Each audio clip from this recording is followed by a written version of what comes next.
Hello, नमस्ते, नमस्कार, नमस्कारम, वणक्कम, सत श्री अकाल, केम छो। अपने इन अभिवादनों के साथ मैं आपके साथ doctor Ajay Kumar Jha, Jio politics today and tomorrow पर। अभी आपको पता ही होगा कि अरबियन सागर में भारत को एक मुश्किल स्थिति का सामना करना पड़ा। हालांकि इसे भारत ने काफ़ी मुस्तैदी से और काफ़ी तेज़ी से हैंडल किया, टैकल किया और मैसेज दुनिया को यह दे दिया कि आप हमें अनअवेयर्स नहीं पकड़ सकते हैं, हम इसकी तैयारी में हैं और हम इसको देख लेंगे। वैसे भी ओमान से हमारे रिश्ते अच्छे हैं, तो हमने वहाँ से भी हमारे जो वहाँ जो सैनिक उसको पोस्ट कह सकते हैं आपकी वहाँ ऑलरेडी मौजूद हैं उनके एक द्वीप पर। लेकिन उसके अलावा भी हमारा ईरान से भी अच्छा रिश्ता है, ईरान वहाँ से नज़दीक है। अब लेकिन अब क्या कहा जाए, कुछ भी हो सकता है। इंटरनेशनल पॉलिटिक्स अभी जिस तरह से चल रही है और हमास का युद्ध जो हो रहा है, उन सब चीज़ों ने नई नई परिस्थितियों को पैदा कर दिया है। इस विषय पर मैं अभी आपसे बात करना चाहता हूँ, लेकिन इसके पहले आपसे फिर एक बार मेरा आग्रह है कि काइंडली आप अगर आपने इसे सब्सक्राइब नहीं किया तो ज़रूर सब्सक्राइब कर लीजिए। अपने दोस्तों से करवाइए, अपने मित्रों से करवाइए, अगर आप टीचर हैं तो आप अपने स्टूडेंट्स से करवाइए, अगर आप स्टूडेंट्स हैं तो आप अपने दूसरे मित्रों से करवाइए। चूँकि जियो पॉलिटिक्स पर जिन बातों को मैं आपके साथ शेयर करता हूँ वो एक ब्रॉडर कंटेक्स्ट में होता है। आपको उन सब चीज़ों को समझने में मदद मिलेंगी जो थोड़ा वेग है, और बाकी डिटेल्स तो फिर आपको कई जगहों पर मिल जाएंगे। तो अभी जो घटना घटी है वो मैं पहले से भी कहता रहा हूँ कि भारत की तैयारी फॉर फ्रंट वार के लिए होनी चाहिए। भारत का जो डिफेंस की तैयारी होती है वो बराबर फोर फ्रंट वार को ध्यान में रख करके करना चाहिए, और चीज़ें कुछ उसी तरह से होती हुई दिख रही हैं मुझे। क्योंकि अभी हमने देखा है कि हमें वेस्टर्न फ्रंट पर जो अरबियन सागर से जो कुछ हमारे मर्चेंट शिप्स और वो इधर नेविगेट करते हुए अरबियन सी में इंटर किया, वो चल रहे थे। और उसके पहले वो रेड सी से होकर के निकले थे, जिस जो ईरान के नज़दीक है, यमन के नज़दीक है। इन सब जगहों से होता हुआ जो भी शिप निकल रहा है उस पर अभी हम लोगों ने देखा है कि करीब करीब 10-11 ऐसे शिप हैं जिस पर अटैक किए गए हैं। कहा जाता है कि वहाँ का जो हूती ग्रुप है, जो जिसे सामान्यतः, हालांकि हूती ग्रुप ने काफ़ी कुछ यमन पर अपना कंट्रोल बना रखा है, लेकिन उसके बावजूद भी अभी उसे रिबेल ग्रुप ही माना जाता है अंतर्राष्ट्रीय पटल पर।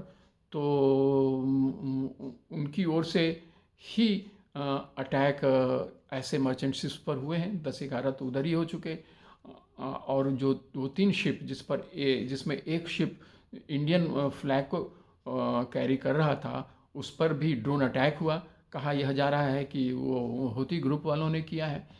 और अब जिस तरह से हमास में चीज़ें चल रही हैं, घटनाएं घट रही हैं, इजराइल और हमास की लड़ाई काफ़ी अपने चरम लेवल पर है। तो वहाँ कहा जा रहा है कि, और हम देख भी रहे हैं कि जो अरब वर्ल्ड इसके खिलाफ है, दुनिया भी खिलाफ है। चूँकि अब माना यह जा रहा है कि इजराइल को इस वार को रोक देना चाहिए। अब ये एक उनका अपना अलग मामला है, उस पर आज तो मुझे बात करना नहीं है। तो लेकिन जो संदेह की जो सुई उठे हैं वो हूती ग्रुप पर भी उठाए गए हैं। और अमेरिका ने तो बल्कि कुछ दूसरी ही बात कह दी। अमेरिका ने तो ईरान का नाम ले लिया। वो अमेरिका यह बतला रहा है कि जो भारतीय वेसल पर अटैक हुआ है, ड्रोन अटैक, वो ईरान ने किया है। अब ये बड़ा कंफ्यूजिंग है, कहाँ तक इसकी बात को सही माना जाए, कहना मुश्किल है। क्योंकि ईरान हमारा मित्र देश है, परंतु साथ ही साथ परेशानी यह है कि वो चाइना का भी मित्र देश है। हाँ, एक बात यह है कि वो रसा का काफ़ी क्लोज़ है, तो रसा से तो हम भी क्लोज़ हैं, तो वहाँ तो मामला ठीक है। लेकिन अरबियन जो मेडिटेरेनियन इलाका है, मेडिटेरेनियन कंट्रीज़ जो है, वहाँ रसिया ने जिस तरह से अपनी अब पहुँच बनाई है, वेस्टर्न कंट्रीज़ के प्रारंभ में जो उनकी पहुँच वहाँ रही थी और जो अभी भी है, उसको प्रतिकार के रूप में अब रसिया भी वहाँ इंटर कर रहा है और उसे उसे सफलता भी मिल रही है। कई कंट्री, अभी अभी पुतिन साहब यूएई भी गए थे, सऊदी अरब भी गए थे, तो वहाँ उनकी अच्छी अगवानी भी हुई। तो ये सब चीज़ें हैं। अब यहाँ परेशानी ये है कि हमारे जो जो वेसल अभी जो आ रहे थे, मर्चेंट वेसल, और जिसे फिर बाद में हमारी ओर से उसे सपोर्ट प्रोवाइड किया गया, वारशिप्स वहाँ भेजे गए और उन्हें लाया गया। अभी वो भारत की बंदरगाह पर आ चुके हैं, वो सब हो रहा है। लेकिन यह घटना जो घटी है, इसके कई मायने हैं जिसे समझना आवश्यक है कि अब तक यह इलाका सामान्यतः यह ठीक ठाक चल रहा था, लेकिन अभी अचानक से जो उधर से आते हुए, रेड सी से आते हुए मर्चेंट वेसल्स पर, जिसके थ्रू सामान, माल, गुड्स और केमिकल्स, ऑयल टैंकर्स वगैरह गुजरते हैं, उस उन सब इलाकों में अगर आप कहिए तो करीब करीब उधर से होकर के 20% ऑफ इंडियन जो एक्सपोर्ट और इंपोर्ट है, वो उसी रास्ते से होकर के गुजरता है। अब वैसे में अगर हमारे जो भी मर्चेंट हैं, जिस भी कंट्री का मर्चेंट वेसल हो वो और शिप हो, वो अगर उधर से गुजर रहा है और उस पर अटैक होगा, तो सीधा सीधा हमारे व्यापार पर इसका असर पड़ेगा। और हमारे व्यापार पर आज की तारीख में या आने वाले समय में अगर असर पड़ता है, तो उससे हमारी परेशानी बढ़ेगी। हमारी परेशानी बढ़ेगी तो हमारे देश में लोगों की परेशानी बढ़ेगी। और यह सिर्फ हमारी परेशानी ही नहीं बढ़ेगी, ये दुनिया के वेस्टर्न कंट्रीज़ और भी जो बड़े बड़े देश हैं, जिनका कि माल उधर से होकर के गुजरता है, तो उनकी परेशानी बढ़ेगी। इस वैसे भी उधर से ज़्यादा हमारा होता नहीं है, लेकिन फिर भी जो कुछ भी होता है व्यापार, वो अगर पूरे अफ्रीका, अगर आप मैप को देखेंगे तो आपको पता चलेगा कि पूरे अफ्रीका की परिक्रमा करके यूरोप में जहाज़ें जा पाएंगी या फिर अमेरिका की ओर प्रस्थान कर पाएंगी। वैसे में ये आवश्यक है कि ये इलाका शांत रहे। लेकिन समस्या यहाँ ये है कि सबसे पहले तो आइडेंटिफाई किया जाए कि किस कंट्री ने और किस कंट्री के सहयोग से या किस ग्रुप के सहयोग से इस तरह की आतंकवादी घटना टाइप की, आप कह सकते हैं कि यह तो आतंकवादी घटना ही हुई कि आप बेवजह शांति से जो मर्चेंट नेवी जो भी मर्चेंट शिप्स हैं वो जा रहे हैं, उस पर आप इस अटैक करें। अलग अलग कंट्री के वो शिप्स होते हैं, अलग अलग जगहों के वहाँ गुड्स वगैरह वो कैरी करते होते हैं। तो इसकी वजह से तो काफ़ी कुछ जो ग्लोबल ट्रेड है वो अफेक्टेड होगा। अब यहाँ एक बात ध्यान देने की है कि हमें, अमेरिका ने हालांकि बताया कि ये अटैक ईरान ने किया है। अब यह कितना सही है, यह भी एक खोज का विषय है। इस पर ज़रूर अनुसंधान किया जाना है कि यह कहाँ तक सही है, क्योंकि वह हमारा मित्र राष्ट्र है, वो शायद ऐसा करेगा, इस पर थोड़ा तो संदेह है। लेकिन एग्जामिन कर लेना चाहिए, उसमें कोई हर्ज नहीं है। कुछ भी हो सकता है, चूँकि ईरान का संबंध चाइना से है और चाइना की वजह से वो अमेरिका ईरान का यूज़ कर रहा है, या उसने पाकिस्तान को अपना मोहरा बनाया है और पाकिस्तान के कुछ ग्रुप्स को उसमें शामिल करा करके उस पर अटैक करवाया है, या फिर ये हूती वाले ही हैं, हूती ग्रुप ही हैं जिन लोगों ने अटैक किया है इस वेसल्स पर। सो इंडिया के वेसल्स पर अटैक हुए हैं, यह तो इम्पॉर्टेंट है ही, उससे तो हमें देखना ही है। परंतु दूसरे देशों के भी अगर उधर से शिप्स गुजर रहे हैं तो उनकी रक्षा भी होना आवश्यक है, क्योंकि वो हमारे सामान भी लाते हैं, दूसरे देशों के सामान लाते हैं। नेचुरली अमेरिका को भी इसकी चिंता होनी चाहिए, वेस्टर्न कंट्री को इसकी चिंता होनी चाहिए। और माना जा रहा है, और यह है भी, कि इसराइल और हमास के बीच जो लड़ाई चल रही है उसकी वजह से अरब वर्ल्ड भी परेशान है, वेस्टर्न कंट्री परेशान है, हम भी परेशान हैं। क्योंकि यह जब एक्सपैंड करेगा तो ये लेबनान में जाएगा, और बल्कि लेबनान में तो इंटर कर ही चुका है। इसराइल और लेबनान के बीच भी लड़ाई चल रही है, वहाँ भी जो ग्रुप हैं, जो हिजबुल्लाह ग्रुप, तो उधर भी काफ़ी परेशानी चल रही है।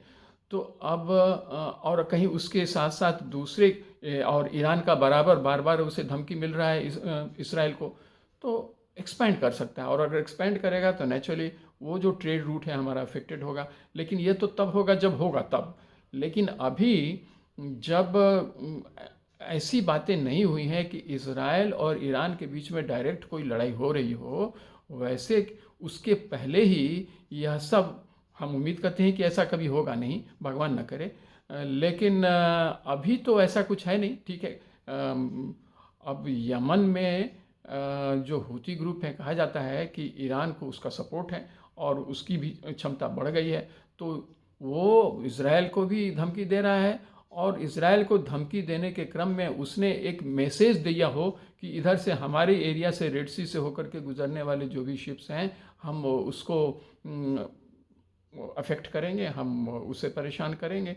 तो अब इसराइल उससे क्या जो परेशान होगा, जब होगा, जैसे होगा, वो अलग बात है। लेकिन हम तो परेशान सीधे सीधे होंगे। हमारी इकोनॉमी इस काल में भी काफ़ी तेज़ी से बढ़ रही है।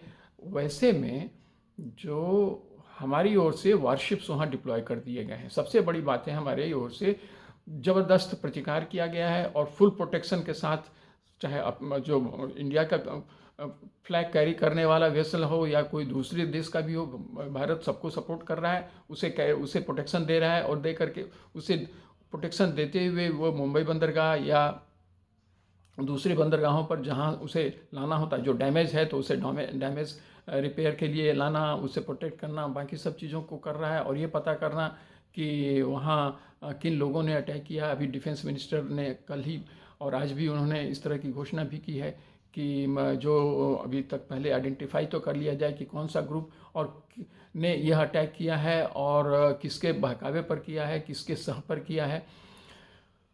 और इस बीच हमारे संबंध वैसे तो सब ठीक ठाक चल रहे हैं। अब इसको देखिए, अगर कड़ी जोड़ते हैं, डॉट्स को अगर हम ये करें, लाइन अप करें, तो अभी हमारे विदेश मंत्री रूस पहुंचे हैं, 5 दिनों की उनकी यात्रा है। अभी वो उनकी यात्रा चली रही है। इस बीच जो पन्नू वाला कांड हुआ है अमेरिका कनाडा में, उसको लेकर के हमारे कुछ रिश्ते तो उस तरह से बिगड़े नहीं हैं, परंतु उसमें थोड़ी खटास तो अमेरिका की तरफ से भी हुआ है। तो और ये सारी चीज़ें काफ़ी कॉम्प्लिकेटेड होते जा रही हैं।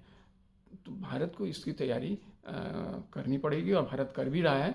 तो इस बात को जानना आवश्यक था कि अरेबियन सी में भारत की पहुंच और मजबूत हो, भारत और तेज़ी के साथ अपना विस्तार कर सके अपने सामरिक शक्ति का, ये हमें देखना है और भारत इसमें कर रहा है। हमारे हमारे जो सच पूछिए तो पूरा का पूरा हिंद महासागर, अरब महासागर, उधर बंगाल की खाड़ी में सबसे पावरफुल कंट्री तो अकेला भारत है। और भारत को ही इस रूट को देखना है।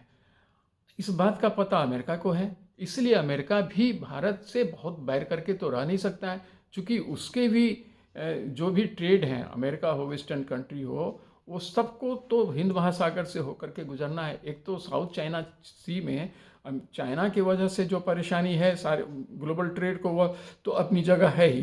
भारत हिंद महासागर को अगर कंट्रोल नहीं कर पाएगा तो ऑब्वियसली वहाँ चाइना अपना पैठ बनाएगा, बना भी रहा है।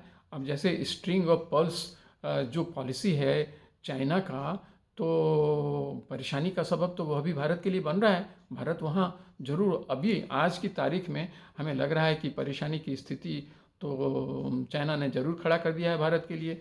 आप नेपाल की बात देख लीजिए, भूटान की बात देख लीजिए, बांग्लादेश की बात देख लीजिए, म्यांमार की बात देख लीजिए, इधर आप जो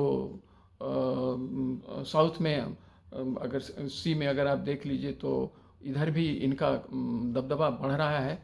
अभी ऐसे में भारत को अपनी तैयारी ज़बरदस्त करनी पड़ेगी और आगे के लिए हमें जिन कंट्रीज़ के साथ और समझौता करना पड़े, वेस्टर्न कंट्रीज़ के साथ, अभी हम फ्रांस के राष्ट्रपति भी आ रहे हैं और हमारे नेवल फोर्सेस के लिए राफेल का डील होने वाला है उनके साथ।